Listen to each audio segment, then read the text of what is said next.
Hey, good morning. This is Wayne Rogers of Dixieland Inspection Services. This tip is for home sellers.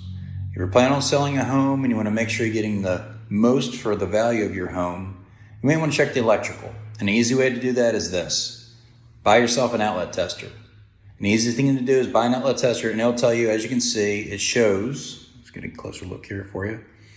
It'll show whether or not your circuit is grounded, whether there's a problem, so on and so forth. And what you can do is go around your house and test each outlet before a home inspector comes, because that's what we're going to do when we get there. And it's going to allow you to figure out, do I need to call an electrician or have something done so when this house goes on the market, it doesn't get dinged for having improper electrical or outlets in the house. So let me show you what it does when you plug it in. Here we go.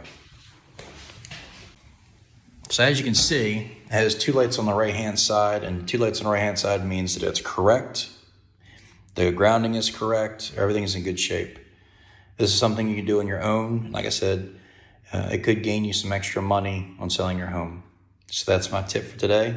Talk to you guys later. Bye-bye.